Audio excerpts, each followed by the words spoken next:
My name be like Sosa for an artist name because I think Chief Keef, this artist, had just came out at the same time, and he's like, he's a rapper from Chicago, and people were just getting it confused. And I honestly thought it was really cool because it was such a juxtaposition. But yeah, so then SZA was born, and then yeah. Well, it's the prettiest name, and I have to tell you, I'm not cool at all with my kids. They just think that I'm like a weird, like they just don't know. Even when I had, I was a huge fashion designer and had celebrities wearing my clothes, they were like, they could care less. They found out you were coming on this podcast, and they were like, Mom, SZA. And they started playing your music, which I had heard before, but I was like, there's an artist whose voice is so beautiful in this world of men whose message is also really beautiful. And I have to tell you, like as a mother and as a woman, I just was very inspired by you. So thank you so much for coming in. Can you tell me a little bit about how y'all met? And we're gonna kind of dig into everything preventative breast cancer prevention and why we're all here. Basically, I came to Dr. A because I had a lot of allergies, and I had so many allergies I didn't know what was going on with me. I'm like, it's coming out as like urticaria and like dermatitis on my face, like around my mouth, on my chin. Was it stress related? No, I'm like with a rheumatologist right now. It came out that I had like a positive ANA, which like is a sign of inflammation, and sometimes lupus. Yeah. And so like you could take lupus medication. It doesn't mean you have lupus, but you could. Right. Well, depending on your other factors, like the other things that come out in your blood work, like your protein in your urine and all that kind of stuff, which I sometimes have and sometimes don't. And then when I went to her, she was telling me all these things about like my testosterone levels and PCOS and all these things that like I was plagued with, but didn't really know what was actually happening to me. And I don't know, she had such a very like, not nonchalant, but she was so chill about things that I was terrified about. And I'd be like, Dr. A, please. Like, I'm dying. Like, if I had an ingrown hair, I would just be crying on the phone. I'm just like, please. I can't take it. And I've lived my life the wrong way. And I just think about everything. And, I'm a very... I don't know. She is my general practitioner.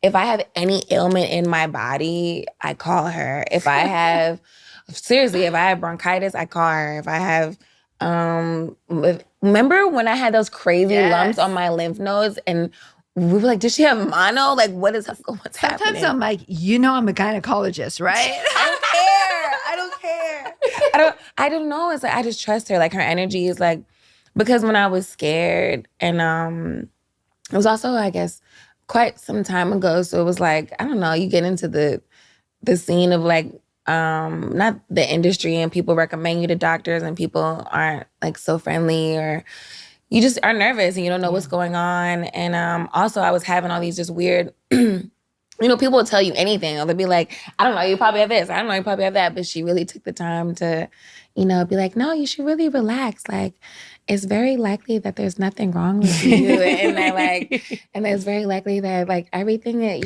you're fine. And like, these things are so normal. And I'm like, are you sure? And she's like, I'm sure. I see a lot of people. And I was like, all right. I was like, do you see anyone black? And I was like, do you know what it looks like? And she's like, yeah, I do. And she was always right. And I just trust her. I don't know. I didn't have mono that one time, but I did have some crazy lymph node thing. But she sent my results off to a specialist. But she took my test results at her office and then she sent them off. But like, I just trust her, like, for some reason. Well, I know we created this podcast and we're creating Utera Health so that we can give all the information and education that she has and give it to women. And women of color especially have been sort of left behind in the conversation with medicine. I think that's actually a really good point that you're just saying.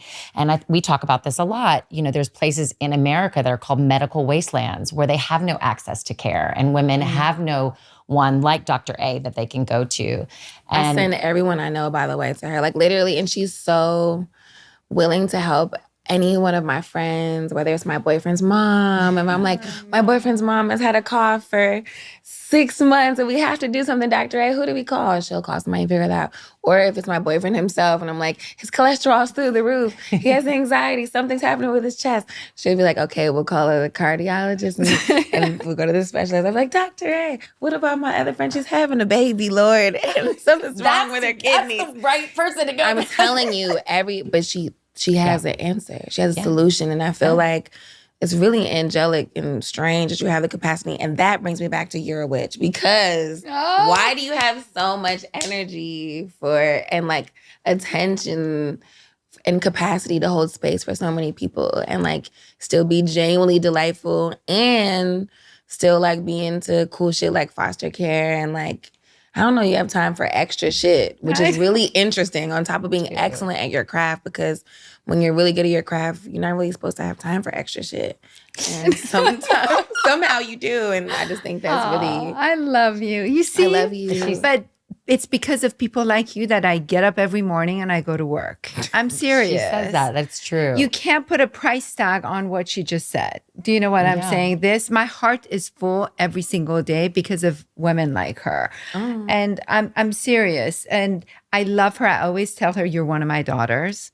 Because, you know. I call her enough for her to be my mother. I do too. We have an issue with all the texts. Awful. It's like, it's just so awful. Like, she'd be like, please, not after 10 o'clock, not after 11 o'clock.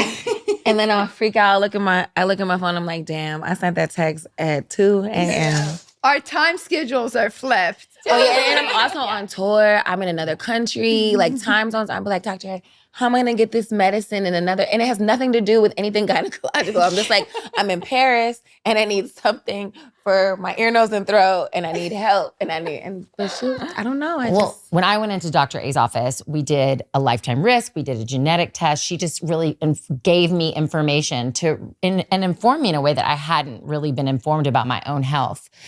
We are going to have a lifetime risk calculator on Utera Health. And can you talk a bit about that? So every patient that walks into my office gets their lifetime risk calculated. A lot of people are of breast cancer. Of breast cancer. A lot of people think because they don't have it in their family, they're not at risk for breast cancer. The general population, not knowing about any woman, average risk of breast cancer is 12.5%. And when I say that to patients are like, well, that's not a big deal. But you know what I say? What if I told you that your plane that you're about to board had a 12.5% chance of crashing? Would you board that plane? No. Exactly. Maybe, depending. Maybe. I don't know. I'm not going to lie, maybe. I don't know. No. Maybe if I'm going to Paris. I'm saying, I'm going somewhere really awesome. And it's like, when will I ever get to do this again? I might. And just pray. No, I would never. I would personally. I think 12.5%, if you look at it that way, is a big number. So average risk of population is 12.5, which is significant, right? Mm-hmm. Then you add height to it. It can go up.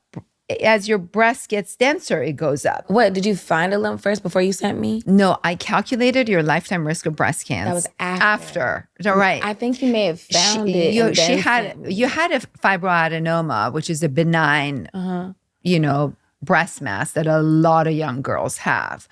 But because of her family history, and do you want to share your family history or no? Oh, my mom dealt with breast cancer, and my aunt also had a mastectomy, and did they survive? Yeah. Yeah. Everyone's great. My mom's been clear for 7 years. You see her, she's healthy, she eats healthy, she lives a great life, but yet family history matters, right?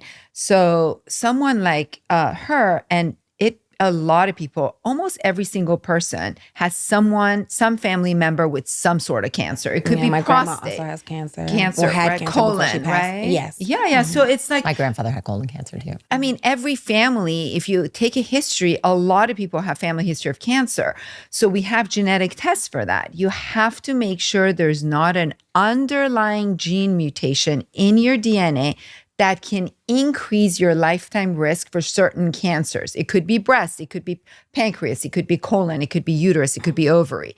So I checked her, she's negative, but you still can't assume everyone. These tests are available. It's a full panel genetic testing, But when you do that, in addition to that, you have to calculate someone's lifetime risk. Just because you don't carry a gene mutation doesn't mean you're not going to get breast cancer, right? Or that your lifetime risk is not high. I didn't have a gene mutation.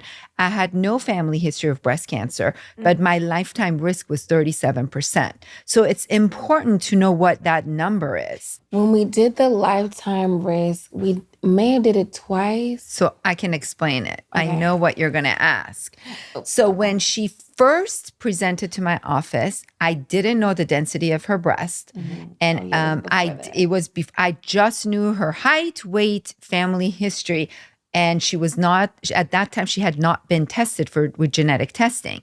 So when I calculated her lifetime risk and did a genetic test, her gene mutation was completely negative, but her lifetime risk, because of her family members, was really high. Do you want me to share that number or no? Sure. Her first lifetime risk calculation was 53%. How did you feel when you heard that? I didn't understand, so it didn't really bother me now. No You disrespect. see what I deal with?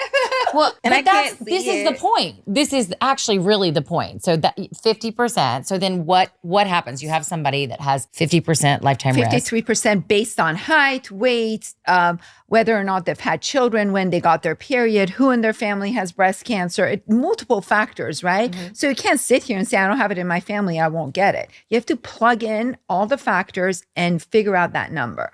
So obviously, she wasn't scared. I was terrified with 53%. So what happens is when your lifetime risk is more than 20%, you need to start breast imaging at age 30. Not right? 40, which is Not normally. 40, which is exactly. She would walk into another doctor's office. They would say, oh, your mom had breast cancer. You usually go 10 years prior, right? If you don't calculate lifetime risk. It's 10 years prior your first relative's age of diagnosis or 40. Right? But someone like her would get missed because she's younger. She's not even close to 40, but her lifetime risk is high. So, I feel like I'm technically closer to 40 than I am. my God, don't Than I listen am to her. I 20. am closer to 60 than I am 40, which is a really sad thing. I'm 52. Oh, you look fantastic. 53, I'm older than you. Well, both of y'all are fantastic. All right, fine. I'll be close to 40. So because her genetic test was negative and because I found out the density of her breast, the second time I could calculate it, she dropped from 53% to about 27% because in the formula. Great. I was like, oh my God, I'm having a nervous breakdown over here. I'm That's so good. screaming me staying the exact same because, again, I don't know. They put a metal ball in the Yeah, I had one thing. too when they took a Yeah, they so also make took sure a that it's piece there, of yeah. it. Yeah, they take a little biopsy of it, then they put the ball in there. And then what's crazy is when I got my boobs done, my doctor took out some of my fibrosis. But he was like, there was so much fibrosis. It was crazy. And he took it out. And so when I went back, a lot of the concerns were gone. But by accident, he had no idea. It was so weird. I mean, I had like seen somebody spiritual about it, about specifically the breast cancer situation and the marker before I had the results of the biopsy and all that. I had talked to somebody because I was like, I got to figure out what's going on in the higher Yeah. realms and whether it's to be done about it or whatever. But yeah, so then by the time the results came back and by the time I was supposed to see you before I got my breast surgery, but I didn't. And I like snuck kind of and got it anyways. I was not supposed to. With my risk of breast cancer and then with the actual, like I have markers in my breast, like metal markers in my breast for all these fibrosis, for these lumps or whatever. I'm not supposed to be getting breast implants. Well, your boobs look great. No, I got them. Long story. So anyway. They look amazing. I right took now. them out. Wow. I took them out. So basically, I put them in.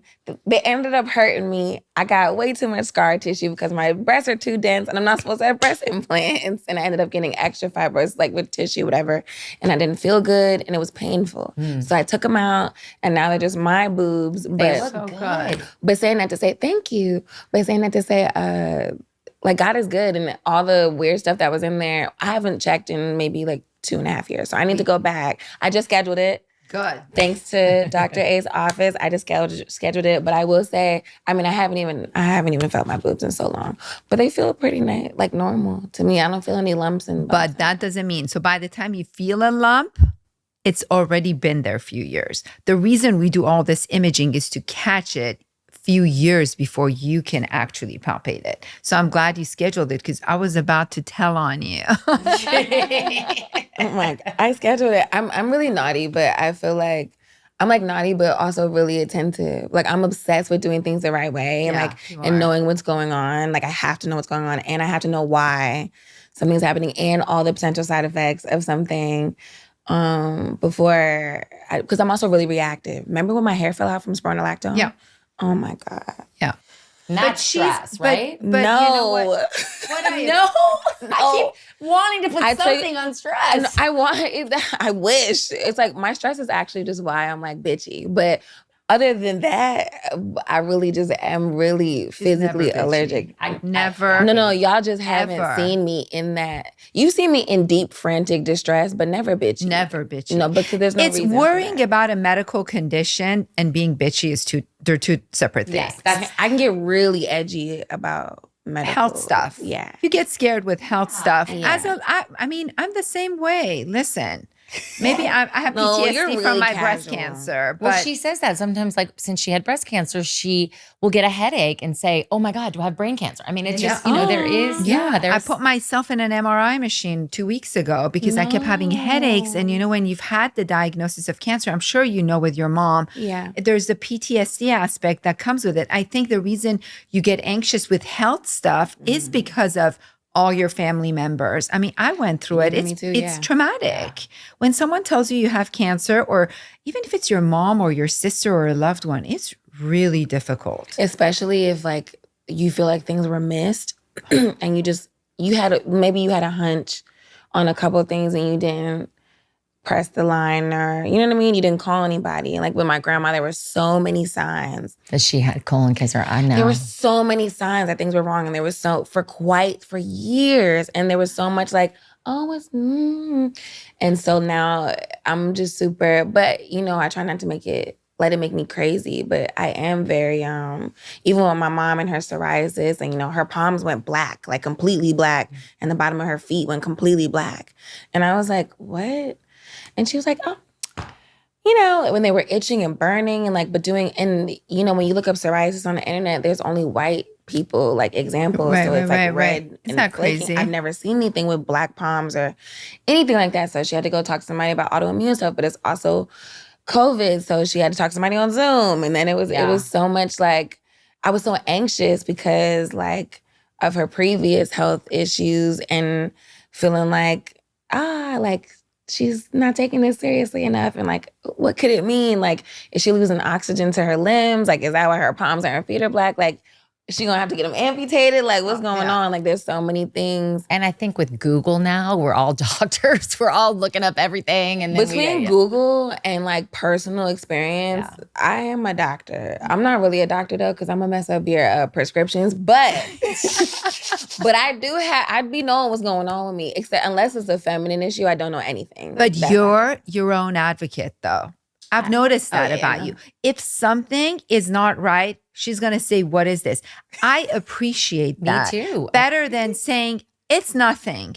Well, let's make sure it's nothing. She's young, you're young. But when you get above 50, you have to be careful. You can't just walk around and say it's okay. It's not okay. Yeah. You need your heart checked. You need to do your annual blood test. You need to do I just got a certain things. colonoscopy. I love going under. I know that sounds terrible. I love going under. Oh my God. I've had 3 colonoscopies. I love going under. Like most women, my friends and I sit around all the time and talk about our skincare. And I found that red light therapy is one of the best ways to take care of things like wrinkles, eczema, acne, scar tissue, and much, much more.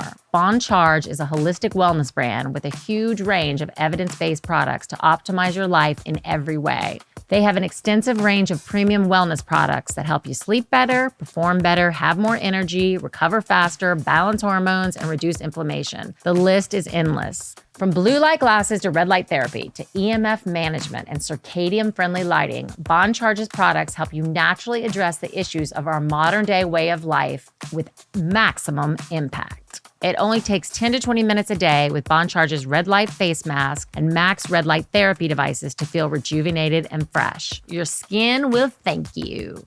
Bond Charge has other amazing products such as low blue light bulbs, blue light glasses, EMF protection products, infrared sauna blanket, and 100% blackout sleep mask, all backed by science. I love my 100% blacked out sleep mask. Bond Charge ships worldwide. It has easy return and exchanges and a 12-month warranty on all red light therapy devices. Go to bondcharge.com and use coupon code SHEMD to save 15%. That's BONCHARGE.com and use coupon code SHEMD to save 15%. Can I ask you, you are on a tour now. Are you still on tour? I'm always on tour. You're always on tour. Always How working. do you, okay, so I kind of want to get back to your amazing, incredible career. It's just been a beautiful process just to like be able to create next to people that are so brilliant. And I feel like, yeah, everybody in my musical life is so excellent. I've just been surrounded by excellence from, I don't know, since the inception. I just stumbled on people who are so great at their craft. Like whether it's my friends that are just somehow the best musicians I've ever heard, and they've gone on to have #1 records of their own and do all these other things as producers, like Carter, Lang, and I just luck up with the best people around me. I'm just so blessed.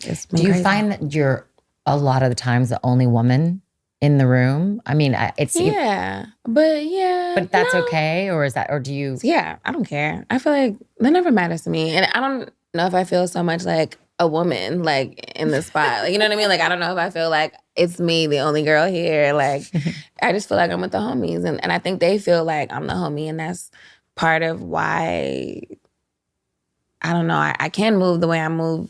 Because it can be like when I want to be hyper feminine and like I want to do the things and be perceived much softer in a different space. But that like takes attention and intention.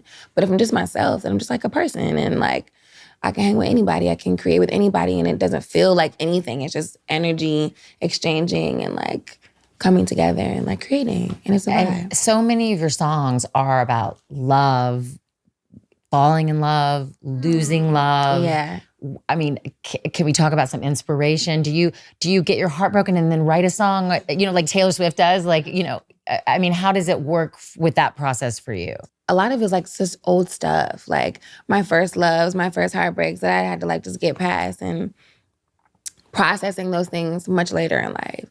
I was engaged to somebody. I was with him for like 10, 11 years. I loved him so very much. But even before him, I was with like somebody else, and there was like a transition period. And like I learned so much in those first serious relationships. And all my albums are about like those first relationships. And now it's just like, just the ugly parts of those things I think are just more interesting to talk about. So that's what Do they help you process it? Yeah, because once I do it, it's over. Like I never listen to my own music once it's done unless I'm performing it. And even then I'm not listening to it, I'm like performing it. But yeah. When you did Black Panther, you went from 0 to 100. Does it feel like it's happened quickly, or does it feel like it's been a long time? I mean, and no, it's still happening so quickly. Like I'm in the middle of the blender. Like you don't really get to look. Sometimes though, you get to look out at everything and be like, whoa, I'm really far from like when we were in Poland on the beach at this festival, and I was like, whoa, I'm so far from home. This is so weird that I'm in Poland right now. Like, and then like I don't know, like my life and God has brought me this far in my career, and I was like, whoa, the people around me are so like amazing, and I'm so blessed to be around all these amazing people. And I just started crying on the beach, and it was so weird because my life has been so colorful and like huge and insane, way past anything I could ever come up for myself. And it's just very, I don't know, it's just so weird and bizarre, and it's such a blessing. I'm so honored and like really fucking lucky to, I don't know, have the people that are around me, whether it's the people I create with, whether it's like my best friend that doubles as my manager, but like she really understands me. So it's like she's also like my life partner and like my soulmate type shit. But it's like, that's also very rare to have somebody that is smart and has good taste and you can trust and can do things with. Because a lot of people have friends, and, you love your friends, but like, you love your friends in a certain space. You can't blend that. She keeps saying, I'm surrounded by so much love. I have so many people who are great around me. I do. You know why? Because you're the center of it. You should see the text messages I randomly get from her. It's just, no, I'm serious. It's just love coming out of your pores. You give so much love to people around you. I mean, I'm your doctor, your mom, your second mom, but the text messages you send me fills up my heart. I mean, to take like a second to type up something so loving and send it to someone. It takes a lot of courage and passion. And that's why people are so attracted to you. Do you know what I have thousands of patients. If you tell me, name one of the top 10 favorite patients, one of them is her because of that level of love, though. I just want to be top 10 favorite patient. I don't even care about that. You don't care about the Grammy Award. Not the rest. I don't even want to be a good person. I just want to be top 10 favorite patients. But she is. But you see who she is. And that's why you're surrounded with so much love. You always do good for other people. You take care of people around you. That's why your life is where it is. Anything else? No, it's not luck. I will say I do believe that some part of me, beyond me being embarrassed and like feeling like a bad person or whatever the case may be, there's some part of me that does call the energy around me. Mm-hmm. And I'm grateful for that part of me or that goodness in me that does call the goodness around me, because wow, it's like, I feel like the people around me are just like better than I could like ever be, and like better than I am. And I aspire to be like more like them. But I'm grateful to have them. And like, I don't want to like use them up or waste their time or their energy. But yeah.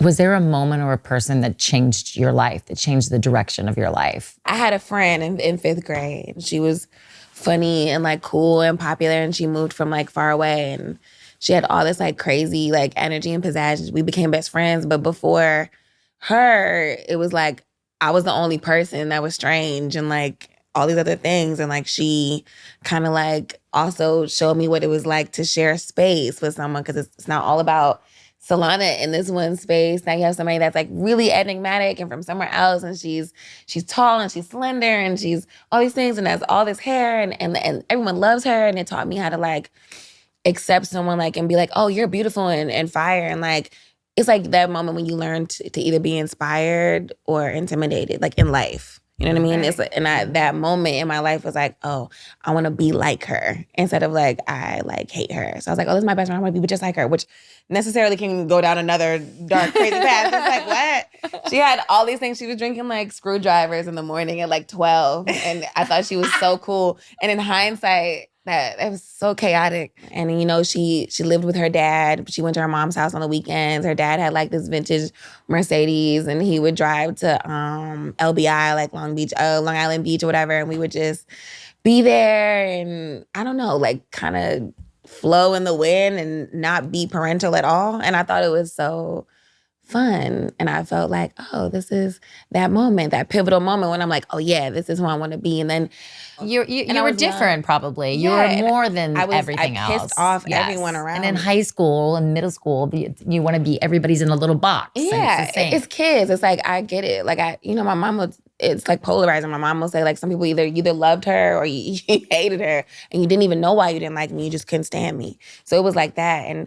But I learned something that like skill and talent and like excellence will always trump whatever, and respect will trump whatever personal emotions about anything. And it ruined me because it made me addicted to being great at things. And then I wanted to That's not a bad addiction to have. Yeah, but it gets tricky when you're like, okay, now I'm in the unlearning phase of being like, it doesn't matter how much other people respect you, and you don't have to fight to be number one and understood and respected and blah, blah, blah. And like, you don't have to care if people don't get it. Like, you don't have to care if people don't see you for like, but that's a good place to be. Yeah. Most people go through life and don't get to this? I'm grateful. I definitely want to be number one still, but but I'm not depressed at the thought. Like it's not everything. I was fully validated by outside acceptance, and that's what that pivotal moment taught me. To grow from that was really, it like built me and made me who I am and like allowed me to become like SZA, but it also like took me to a strange place. And now I'm grateful that I realized that. But yeah, there's been a lot of pivotal moments, pivotal people. My mom, my grandma. Do you want to get married? Do you want to have babies? Oh my God, what? Dr. A? I know. It's my dream. Every time I see her, I'm like, I want to deliver your babies. But then I'm trying to convince her to foster. So I know. I gave you can't up. have it all. You Which one do you want? You want me to foster the babies on the compound or you want me to grow them? We're really good at setting people up. So You are. Oh my God. Listen. I keep telling her, bring a foster child. I'll keep her when you go, or him. Okay, so when you go Amber, on well, tour. I asked my best friend if she would do it with me. She said no, because we have too much on our plate. But I'm gonna try to sweeten her up. My foster sister, yeah, or I tried to foster. Well, she's like my life partner, so I'm like, do That's this with great. me. She's my bestie, but she's also the smartest person. So it's like even if we didn't end up raising a child together, like through a management lens, I'm going to force her to co-parent with me as my fake co-parent. I don't somehow because she's too great at everything. She can bake. She knows how to do everything. And she needs to foster. I don't think She DCFS is will give you a fostering child me. right She's now. currently fostering me and our puppies. No, but seriously, I actually want to foster a child so badly because I feel like I need to make sure I'm not going to ruin my kids. You will be the best my Lord, mom. you'd be the best mother. Are you kidding? Yes. I'm very selfish. So I have a am short temper. And I have 5 children. Oh. I mean, well, do they like you? Sometimes. Okay, that's fair. Not all the time. We That's can ask fair. them later. Okay, actually, 2 of my kids have questions for you Okay. that they prepared. This is really serious stuff. Okay. What advice would you give young musicians or individuals in the entertainment industry about maintaining their health and well-being? What? That's a child asking this question. Tell these children I don't have no health and well-being and that I'm insane and constantly in need of aid. I don't know. You better go get you a Dr. A. But also, no, seriously though, get off the internet for real. Like when I Please repeat recently, that. Please repeat that. No, you have to. Like it. I'm telling you something. A lot of my friends, like artists and non-artists, have been doing this thing where like really just, it's not like revolutionary or anything, but really just getting the fuck off the internet and like really putting their phone down. And it's changing their minds and like they're realizing things and they're realizing like, oh, it's weird. Like it's getting a lot weirder. And I feel like the more you're plugged in, you get confused.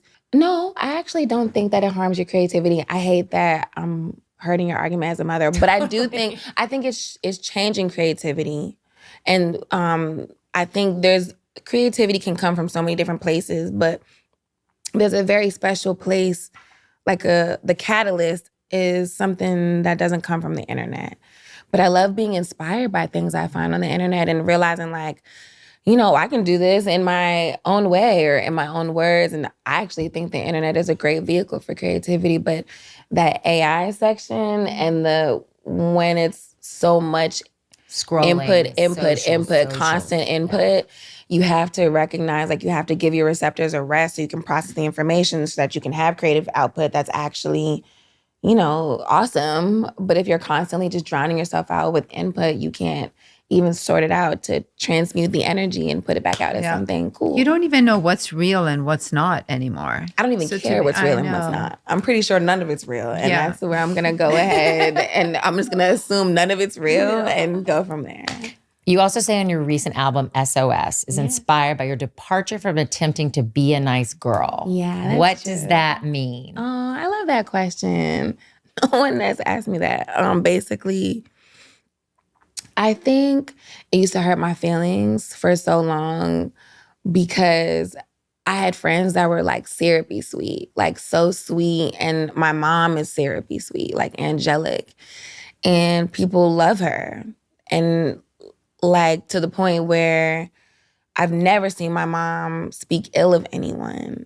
or gossiped negatively about anyone. She's never cursed anyone out in my entire lifetime. That's not, there's definitely times she's raised her voice and she definitely has popped me a few times, but that's but like I can still count on one hand, but it's also, but yeah, it's just different. She's a different kind of good person. She's genuinely a nice girl, like a nice girl TM. So it's like when you have that as a mom and you're in the shadow of ultimate nice girl and pleasant Patty all the time, and then it's like, all your friends are so sweet, and then this and that. And I had this like inner like turmoil and angst. And I had so much natural why in me. And why disrupts peace, Acceptance is what they say, like breeds peace, and hope leads to suffering and all that type of shit. But I was born with I even did my human design, and I am born with an internal why. I have to, but it's also what leads me to all of my great discoveries, because the why and the curiosity, there's so much mystery and magic in the why.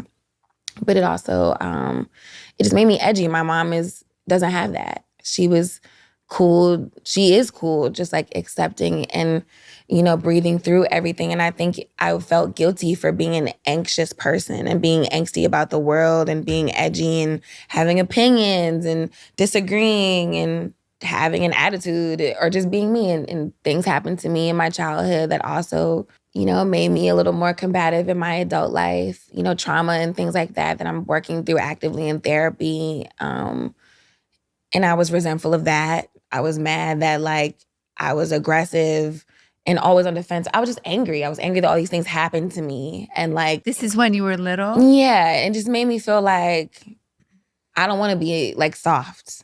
I don't want to be soft like my mom, because bad things happen to soft people like that. And she's not strong because she's not soft. And then I don't want to be soft because bad things happened to me when I was soft. And I feel like, I don't know. I just felt like it was lame to be like that, but it actually poisoned me, and it continues to poison me. It's something that I'm trying to like extract out of my system, but it comes from trauma, it comes from pain, and it comes from all these things. But it's also, you can't really extract. You have to just integrate. Mm-hmm. So when you have to, when you learn to just and be like, you know what, like, I have an edge, but I'm also like really powerful, and I can get anything done for anyone. And I know that, especially for myself. And I can will anything into existence, and I can bend anything to my will.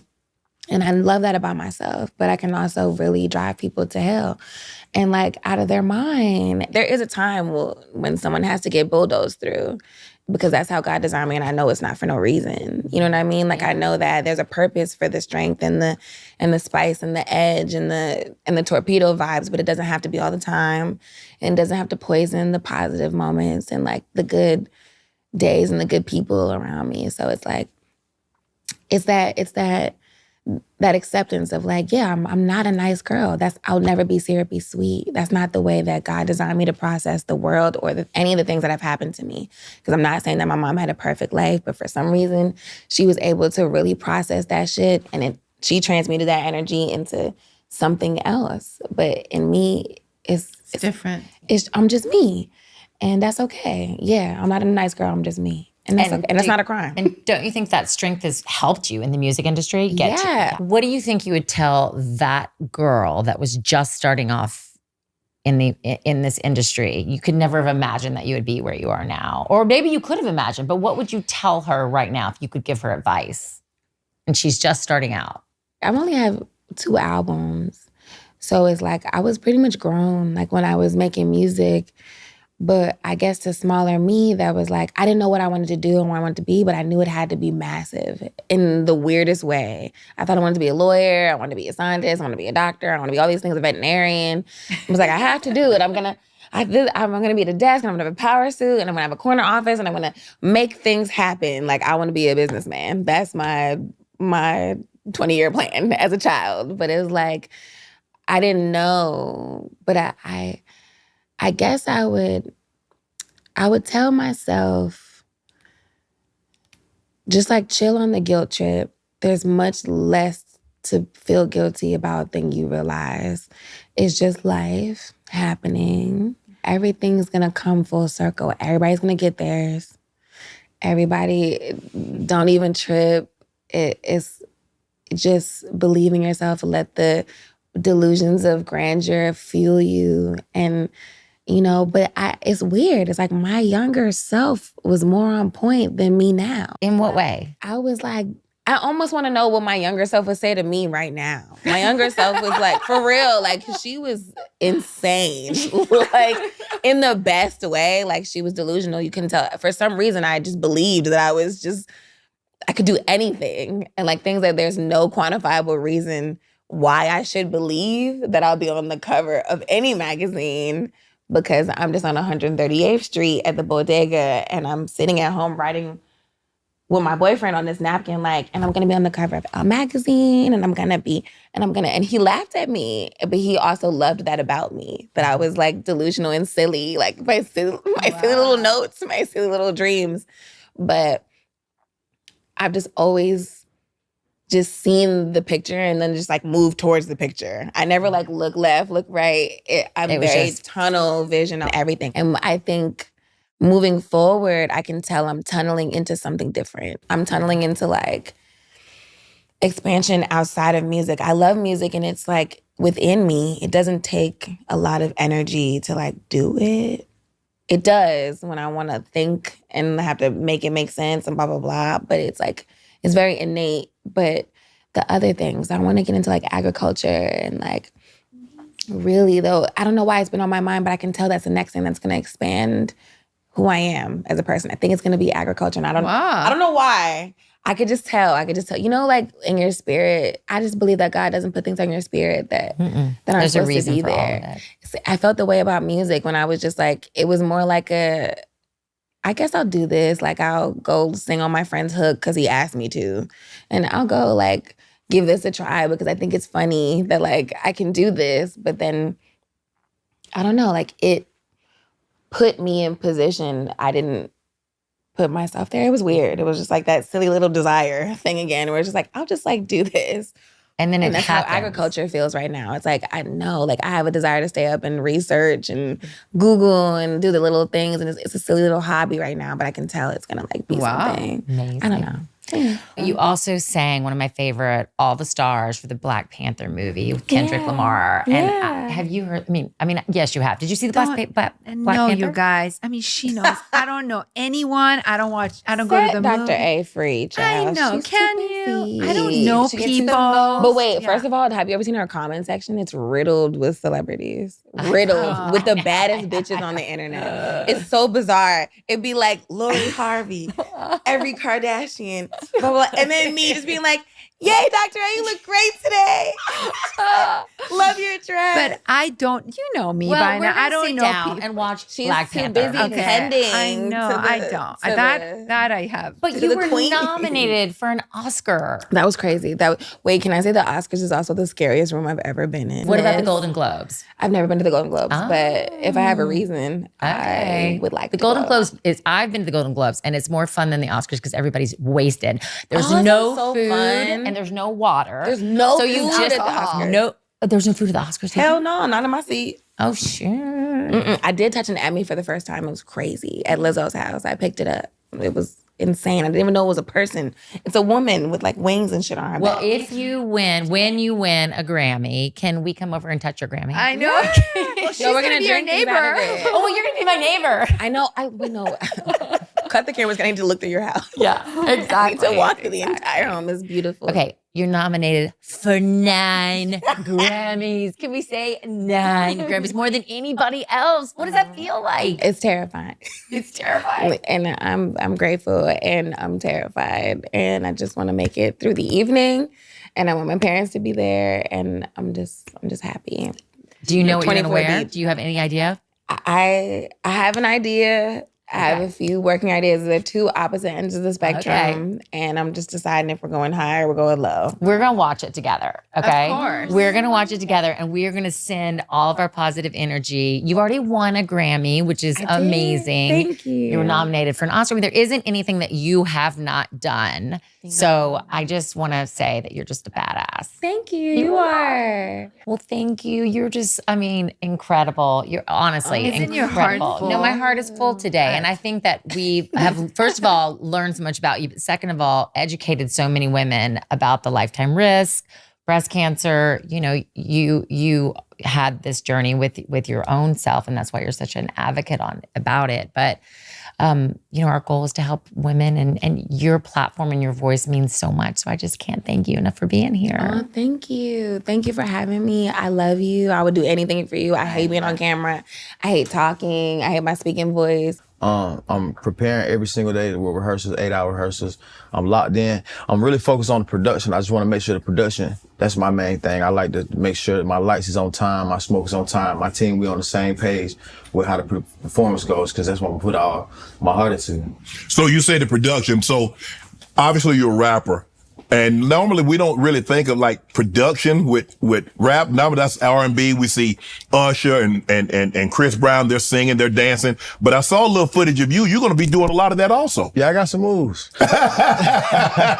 No, but it's, I try not to be like everybody else. I studied the greats, you know, James, Michael, I studied the greats, and I just feel like showmanship is missing in rap right now, so I'm just trying to up the level so we can get back to it and get back to putting the show on for the people instead of just, you know, having all the good songs be hard, but you know, when you ain't really, it ain't no elements of your show, it's just kind of get repetitive, and I feel like I'm trying to step out the box.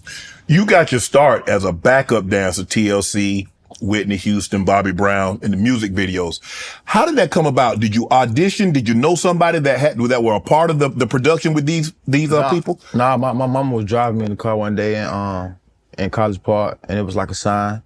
And she seen it, and she pulled me in. And then when it was time to go, I just went in. I was like 8 years old, did my thing, and then I stood out, and they just was asking like, who was this kid? And then we just pulled up. And I ended up making my mama $300, man, each video. What? We needed that money too back then. For real. It felt good just being, she got me whatever I want, but I just know like at the end of the day, That 300 help. that 300 help. Right. So what's your fondest memories of that? Because obviously you know who they are. You know, TLC, that was a local group. Whitney Houston was as big as you got. So what was going through your mind? You're an 8-year-old kid. Your mom just stopped by and was like, hey, we're going to go in here and do your thing. Did she know you could dance? Yeah, you know, it's a little family thing. The whole family knew I just was a little dance motherfucker when I was little. Right. You know what I mean? And the most memorable thing I remember is just staring at Whitney Houston and couldn't believe they was right there. Then Bobby Brown came out, and he was cool and like making us laugh. Mike Epps was there. Right. And he was funny. He was funny. And then it was like a pimp walk that we had to do, a part of the scene. Right. And I won, and then Bobby Brown gave me $100. I remember that. That was hard. Do you keep the 100 or you spent it? Oh, that was gone. Oh, that money spent. We spent that. No, but it was just the experience of just being able to see how a video set was ran during that time, and how serious she took her craft with Houston. They played like with the camera angles and everything. She was detailed and on every dimension of the music video. So she was hands-on. Is that why you're so hands-on? Because you say, I'm handling when the smoke's supposed to go, the smoke's go. Exactly. When this supposed to go, the camera's supposed to be here, it's supposed to be there. Is that why you learned to be hands-on? Yes, like looking at the grades. Because I feel like back then, they didn't have the same opportunities we had. You know what I'm saying? So all that counted for it, and then just take like, it's art at the end of the day, so I take it seriously. And I just I always want to make it perfected, you know? You're a big fan of Michael Jackson. What was it about the King of Pop that made you gravitate towards him? His work ethic, first and foremost. And like his determination to be better than what he was, because you know he was, and I just felt like it was a relevant situation. You know what I'm saying, dealing with family in the group and just starting to go on your own and to grow as an artist. And then I just always know, like in the history of him, he always challenged himself to be better and bigger and stronger, and just taking the art to another level where most people be scared. Like that's like the production of my shows. Like I feel like a lot of artists, well, rappers ain't gonna really do that because they might not think it's the coolest thing to do. But I'm trying to take it to the next level. So you're willing to take risk in your music career. At this stage of your career, would you have been willing to take these risks earlier in your career had you not been established like you are now? Would you been willing to take those type of risks? I don't think so, because I had not dove so far into myself yet and believed in myself. When I first came into it, it was just like I'm living a dream kind of, and I took it serious, but as I got older and went through the game, I started paying more attention to details and learning the art of things that what made me stand out. You reacted to Thriller and the Smooth Criminal in one of your music videos. Did you understand that like the craftsmanship, Michael videos, Smooth Criminal, the one, what's the one he did with Janet, his sister? That was way ahead of his time. Right. Is that what made you like, man, you know what? I like him. I'm different. He's pop. You're like rap. Is that what made you like really get into the music? Or did you always know you wanted to do music? I always wanted to do music. It was like, and then I'm from Atlanta, so like Gucci, and it was a big motivation to that too, to keep it real and like.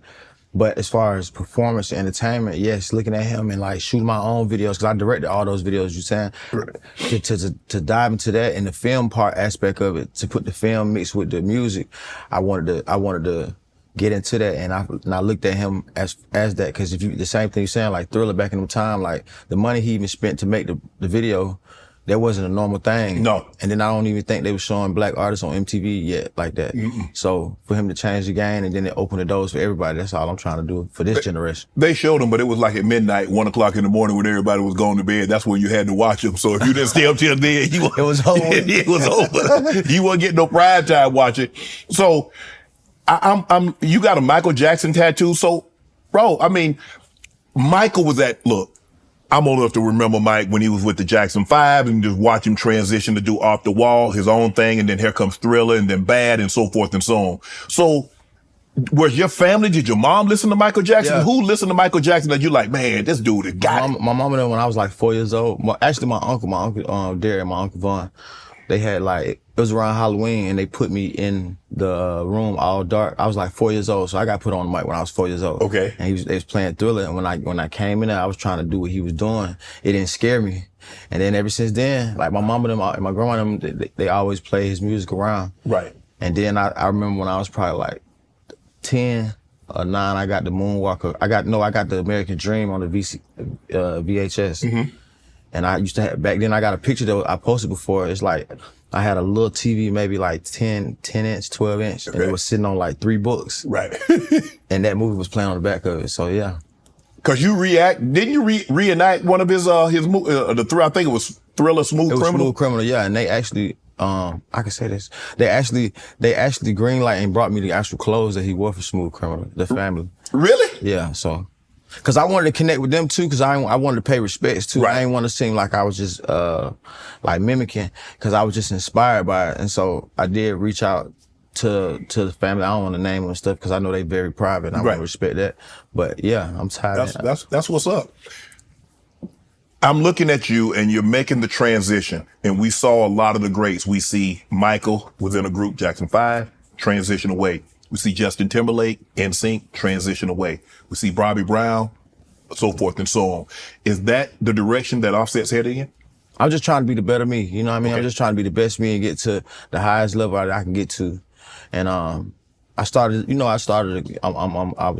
growing up, and I wanted to get my business in order and to understand the business, so I wouldn't be tricked or nothing like that, or be lost in the sauce of what's really going on. And like, I just dove into me. So, did you talk to any of these? I mean, obviously Beyonce was probably, she was in the group Destiny's Child. Now she's solo, so is Kelly Rowland.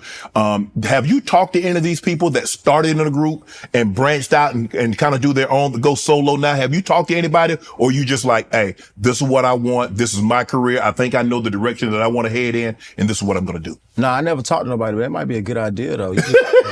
I ain't never talked to nobody about it though. Right. It just was a decision within myself. Right. You know what I'm saying? And you felt that this was at this time, yeah, was the best thing for. Yeah, I'm just building my foundation. I'm Right. planting my seed.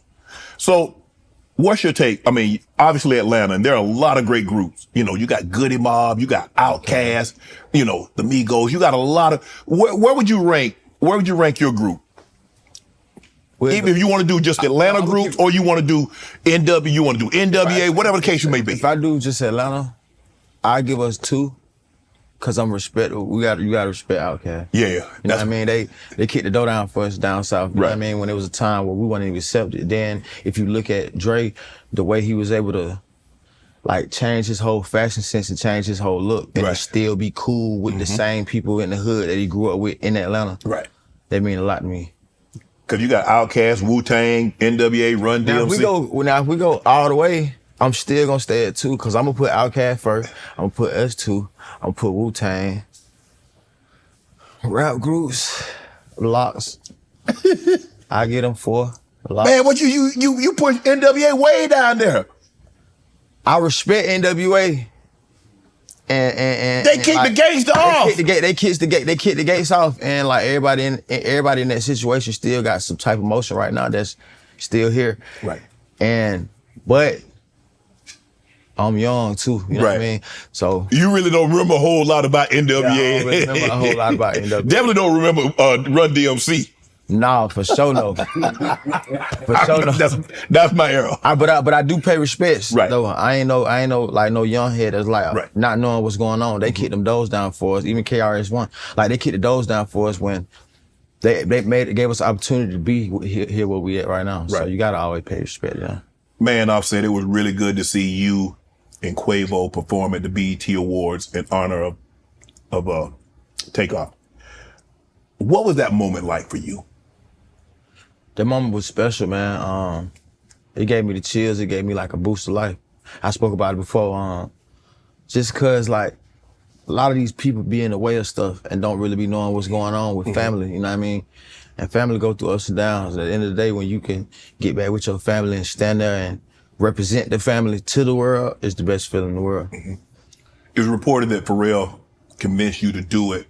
Was this something that had you and Quavo actually spoke about possibly doing something together, and would you collab with him in the future?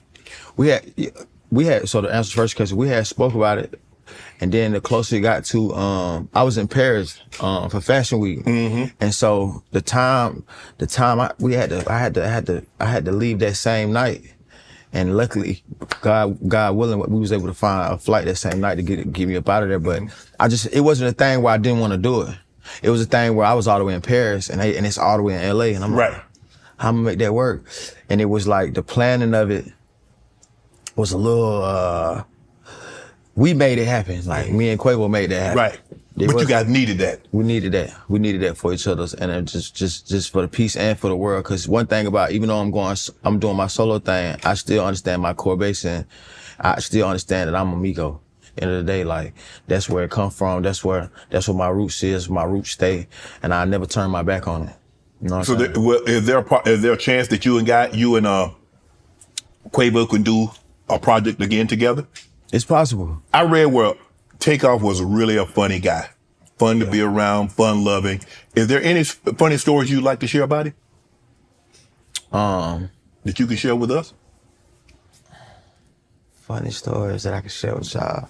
I don't even want to share my little jewels. Yeah, we was making bando a long time ago. We was living on the north side of Mama house. We used to have we had took the, the mats from high school, from school, the little blue, little thick mats. Yeah. We had took that and nailed that to a closet. And when we was making bando, I wasn't so confident as a rapper yet. You know what I mean? Cause they was giving me the game and teaching me how to do stuff. And then I remember when Tate came in there, he did the Migo flow first. The first time we ever seen it. And then he was teaching me, and then when we was teaching me, I couldn't get it off my tongue, and we was just laughing and laughing, and it was just like, the reason why that's so special is because we had never thought that song was gonna blow up. Like, you know what I'm saying? We was just some kids chasing a dream, everybody in the neighborhood, not really thinking like, what y'all doing? Right. But we really going hard, and I try to keep all the fun memories to keep me going, cause it's hard, bro. You got a tattoo of him on your back. Yeah. What's your favorite tattoos? Obviously the one with Takeoff, that's very meaningful. Yeah. Because of the relationship that you share with him. So what are your 3 favorite tattoos? My 3 favorite tattoos would be, well, It got to be 6 because I got 5 kids. It's okay. So you got 5 kids. So the 5 kids are your favorite. They're my favorite. Okay. So what's the other favorite? My other favorite, my mic tag. I like that tag. That was my mic tag.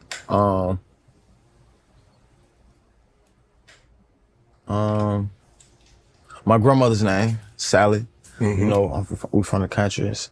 And the third one would be, make sure I have to say that right. The third one will be,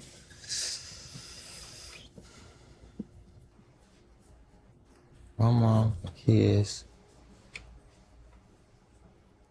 my mama. Cause I ain't gonna lie, when I was young, I had got tatted up around like 14, 15, so I'm thinking I'm cool. I didn't have no meaning. She let that fly? No, she ain't let it fly. No. She ain't let it fly. I had sold my Xbox and everything to get tatted. I wanted to be the first one in school with tattoos. And I just was getting dumb tattoos. Like I got LV, Louis Vuitton. I had Louis Vuitton tattoo before I ever owned a piece. I got Marvin the Martian. He ain't even my favorite cartoon. You just getting tatted for the hell of it. I'm just trying to be cool. I'm coming to school. Look what I just got. Look what I just got. So when your mom found out, so how did you? So obviously you got them in places that. I ain't getting no. My first was I got right here. Okay. You know, and then clothes was still a little. The shirts back then was still down. Yeah. Okay. You had them extra large tees, huh? And the then, tall tees. The first one I get was my mama and my grandma name. Okay. So when she peeped, I thought that was gonna be the deal breaker. Them folk were not going for that. I slapped right in my mouth about that.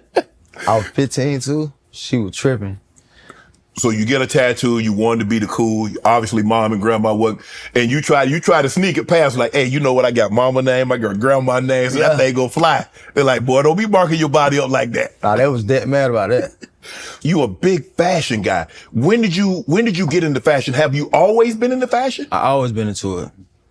You was at Greenbrier Mall, huh? Nah, South of Cal? I was in Gwinnett Place. Oh, you in Gwinnett? I was at Gwinnett Place. Okay. You know what I mean? When the polos was in. Right. I used to risk my life for, now don't think about it, I used to risk my life just to be fresh. I'd have been chased out the mall, stealing out of Macy's. And I didn't get caught though. But but couldn't afford certain stuff, like when the Levi Wade was in a long time ago, and then I would go up to the Macy's store and be like, I'll be trying them on. I got 2, 3 of them on, but one day they caught on. And then. So you take off with them on? I take off with them on. Get up out of there. Oh yeah, I'm out of there. Down the escalator, that's what killed him. I went down the escalator the opposite way.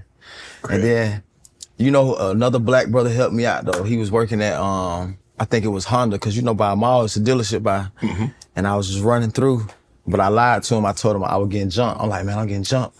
I need to use your phone. And then I called my homeboy to come pick me up. But yeah, I used to risk my life to try to get it we ain't had no money. Cause I felt like, you know, in school, when you're young, you being fly, the only thing you really got. Right. Unless you like a super athlete in sports. So was the flyness just because of you, or you was trying to attract the honey? I was trying to attract the honey. And it was because of me too, though. I just wanted to be fly, you know what I mean? But I was, though. The honeys like that? They like the gear that you had on? Yeah, I was having it on. See, if my senior year, I got on Gucci and I wearing best dress. So I'm saying, in high school. Oh, you want best dress? I'm having pattern. Yeah, I'm having pattern about the drip now, yeah. Yeah, that ain't just come when I got the money. So what's your favorite? So you going out. Yeah. I'm not talking about to the Oscars or to the Grammys. You just going out. What's the gear? I'm gonna throw on a little, I'm mixing it up. So I might go a little Rick on you, but older Rick though. Okay. And then I'm gonna go Margiela on you because I feel like ain't nobody really wearing the Margiela in my league. They don't really get it. The language, they don't speak that language. And I like a lot of, and the thing with me with clothes, I like my clothes, the cut is more important than the actual designer who's making it. You know what I mean? Okay. It got how it fit my body and how I put it on, it matters. I'm gonna go belt, but sometimes I might go double belt outside the loops. I'm giving these keys now y'all remember this, because you're gonna see it now that I done said it. Right. But yeah, and I'm inspired by Mike too, so I might go, some days I might go blue jeans, and when I sit down, you can see the white sock on purpose. like I got on Rick on right now, you know? Right. So I'm gonna just play around with it. I'm gonna play around. I ain't gonna never go mannequin. I feel like a lot of people go mannequin. They go, I'm gonna go Gucci and I'm gonna go Gucci. I'm gonna go Balenciaga and I'm gonna wear it all the way down. I really don't do that. I like to switch it up. So you could kind of like, cause in the fashion world, people pay attention to what we call pieces. So you want to always have a piece on, which means it's like a rare piece from the brand or something that everybody don't got that they want it though, but everybody want it. You know what I mean? Well, if you say pieces, but if you ain't got the ensemble on, how do you make it flow? So how do you put Balenciaga with LV? How do you put, with Gucci? So how do you make it? Cause you got to run away from the prince. You know what I mean? Like, as a fly person, I'm trying to stay away from the prince. I don't want you to really know this is that. You got to really know when you walk past me, you got to be into fashion to know. To know what you got on. Margello, he got JW Anderson t-shirt on. Okay. You know what I'm saying? Cause the out loud to me, that's country. Like, I ain't gonna never wear like the Gucci G print or the Louis V Jeep all the way printed up top and bottom outfit. But you'll wear a piece. Okay, it might be a Louis jacket or a shirt or something. Yeah. But you're not gonna have the Louis pants or the Gucci pants to match that from top to bottom. Oh man, that's mannequin. Okay. We can't be in there looking like the little statue. You can't do that. So if you were to put a piece together, you got some jeans on, and you got the Balenciaga, the hoodie. So that's what would you classify as this? This is a casual look. This casual, man. This casual, but it's still stepping because the brand is what it is. I got a Chrome, I got a Balenciaga, and the way it fits me in particular, it looks better than if it fits somebody else. But you in the watches too. Yeah. That seems to be, I've noticed a lot of guys, Khaled, Drake, obviously LeBron, Hove, a lot of guys are in the watches now. When did that trend come about? Me personally, I started wearing bust down watches probably like in 2016. I did that because, shout out my jeweler, Elliot, he put me on game. He like, hey, look, them diamonds, because I'm buying it from him. Yeah. He like, them diamonds you buying, he like, man, if you can get connected to the store anyway, you need to start buying watches from them because that hold the value. Because he was teaching me about diamonds, the different ones, the tricks that jewelers play. He was giving me the game. And he like, man, your watch ain't gonna be worth nothing. He like, you rather buy something that's 50, 60, 70,000. And then 2-3 years go by, now it's 250. It's an investment. It's more of an investment piece than anything. You know what I'm saying? They go up higher than real estate sometimes. It does. So, because I see the, on the right hand, you got, you iced out, but on the red, you just got the AP rolls. And also, this another thing too about them plain watches. It introduced you to people that might wouldn't look your way. It definitely introduced your piece, because they know, they're like, oh, is that a Patek? It's like a solid world. They know what's going on. They know what it is. They know what's going on. And they know, if you got now obviously everybody gonna know what a Rollie is. Right. But when you start getting the Pateks, you start getting the APs and things of that nature, the Richard Mille,